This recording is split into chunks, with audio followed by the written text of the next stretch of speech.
First of all, I want to welcome you all to the White House and thank you for coming. Thank you for your service to others. And with that, I will turn it over to the President of the United States. Thanks for being here, everybody. This is important, and I appreciate you being willing to come and tell your stories. I wanted this to be a conversation about what the impact of the $1,400 that our plan has for every American out there, and to make sure that I understand what you think is important about it, if you think it's important. And I also want to, people you're about to meet, millions of people who are going to help with this, I think, with this check. That's going to make a big difference in terms of their lives. And people in the country are hurting right now with less than 2 weeks from enhanced unemployment checks being cut out, and 7 million kids don't have enough food. 13 million people are behind in their rent. And the American Rescue Plan, I believe, and according to the polling data, the vast majority of Americans believe is essential to giving them some help and to turn it around. And I think it's going to provide immediate relief for millions of people that are going to be able to use it in a very constructive way and also grow the economy in the process. But it's essential getting kids back to school safely. It is also getting a lifeline to small businesses, many of whom, 400,000, have gone under, affecting entire communities. And it is clearly necessary, a lifeline for getting the upper hand against COVID-19 and getting under control. That isn't some academic discussion. It's about you. It's about people like you and families I grew up with all over America. And, you've all lived lives of service. You not only have taken care of yourself and your families, but you've lived lives of service to help other people as well. And so, again, this isn't an academic discussion. You deserve our thanks and our support. And I'm going to hand it back to Cedric so we can hear from you all while the press is still in here. Well, thank you, Mr. President. Today we're joined by 3 outstanding Americans that exemplify what America stands for, and especially your values, which is service to others. And first we have Ms. Alma Williams. Ms. Williams is a paratransit driver. She transports disabled Americans every day. She has 4 wonderful children, and her youngest is in the process of applying to college. The other 2 are in college, and 1 is on her way. So Ms. Williams is close to being an empty nester.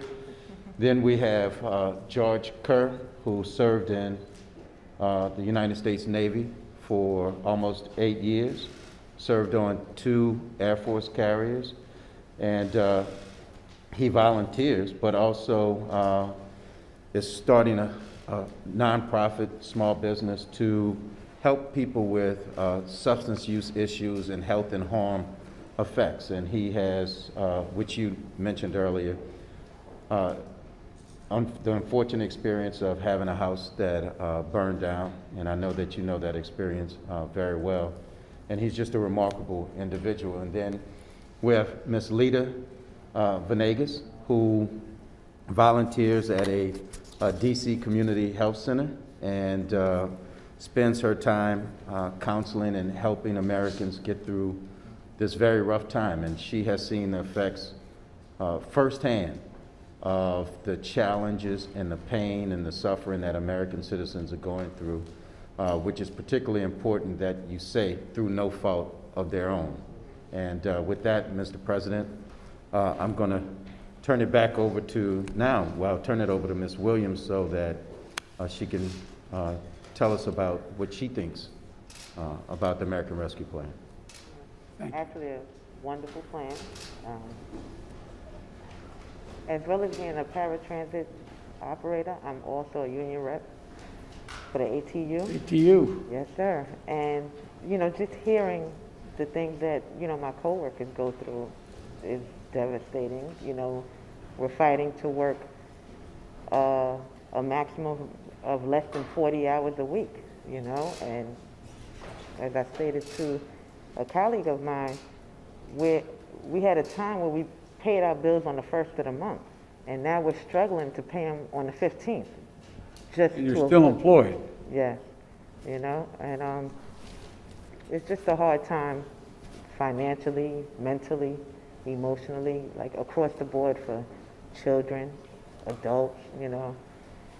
And it's just, I thank you for the plan. I think it'll help a wide range of people, you know, not just the working class, but our retirees, you know, our elementary school, you know, our grade schoolers. I have nieces and nephews who are very young, and just the transition of going to school every day and now being home all day, stuck behind a computer. It's draining for them too, and they don't understand it, you know. Thank you. Okay. I appreciate I have a lot of questions, but I'm going to wait till we hear, well, the press is here to hear from all three people. Yes, sir. I'd like to talk more about this, if I can. Thank you, Mr. President. With that, we'll turn it over to you, Mr. Kerr. Well, once again, thank you for having me. It's really important that we're having this conversation. I'm in full support of this piece of important legislation. As you said, I lost my home in November 30th, 2019. And then right after that, I got really sick, and then COVID happened. And thankfully, I did not, have not contracted COVID. But it's led to a lot of other issues. And being having my own LLC, it's very difficult to find contracts right now because of the environment, and people are just don't have the funding to get the support they need. And so I do a lot of work with different organizations. One of them is Mary's House for Older Adults, where we have a reach out and touch someone who talks to seniors, LGBTQ seniors, about isolation and being in contact with them. And so mental health is just a real important, and I'm glad to see there's a lot of money in there for mental health services because it's incredibly important. And at the same time, my community, the LGBTQ community, is under attack on a constant basis. And we need to, the trauma that's around there, needs to be addressed. And I'm hoping and praying that you will be able to sign into law the Equality Act. So am I. Thank you. And last but certainly not least is Ms. Lita Venagas. Well, first of all, thank you so much. Thank you for allowing Mary Center, you know, on behalf of Mary Center, being me here, you know, to share the story of the many, many families that we have served during this pandemic. You know, for those of you who don't know Mary Center, we are a community health center. We are a federally qualified health center, and we serve over 60,000 families in the DC region. So we have been in service for 33 years. I've been with Mary Center for 19 years. And I guess we've seen it all, especially during this pandemic. The beauty of Mary Center, the way I said, is that we have this unique model, Mr. President, that really tackles all the issues of our families. It's not only medical. We provide social services, behavioral health, educational services. So that's the way that we have been able to support our families and move them back up to the economic ladder, especially during this time. It's interesting, I was checking, and I think, if not mistaken, a year ago today is when the first case of COVID came to Maryland, right? And 2 days later in DC. Since day one, Mary Center has been on the front lines in the response and recovery process. So far, we have done more than 20,000 COVID tests. A lot of them, unfortunately, have been positive. We serve about, from our 60,000 participants, we serve around 70% of them are Latino. And, you know, minorities have been very impacted. Yeah. And so we received the vaccine back in December. We have vaccinated around 1,200 individuals. But if you put it in perspective, serving 60,000 participants, and let's say 50% are adults over 18 that can get the vaccine. So we still have like almost 30,000 people that still need the vaccine.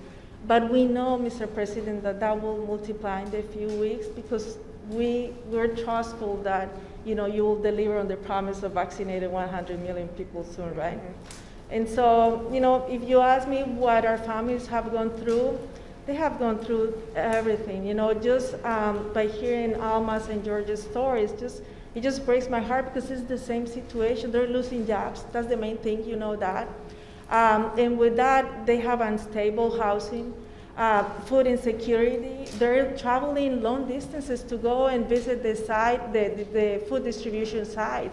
And that's every day. Then they do long lines. And next day, they have to do the same. And so it's been hard, and because they haven't been able to pay rent, now they're moving with other people to live together. And so they're sleeping on couches, on the floor. They're always at risk of being infected. And because they have lost jobs, a few of them have kept the jobs, but few hours, but they still need to go outside. So when they go, they're at risk of being infected, and then they come back, and they have the family, right? So, you know, it's this circle of situations that have been impacting all of our families. So, you know, with that comes mental health, trauma, anxiety, and our children don't have laptops. We have been able to distribute about 1,000 laptops or more. But, you know, if they have one laptop, but they have 3 children, how can they all be in school on the same day? So they have to choose. Or they don't have internet connection. So there's a lot around that, and we've been trying to support as much as possible. Well, thank you for all of you for what you do. I carry a schedule card with me every day. On the back of the card, I list on a daily basis how many people have died from COVID in the United States. As of the day, 517,224, not over 500,000. 517,224.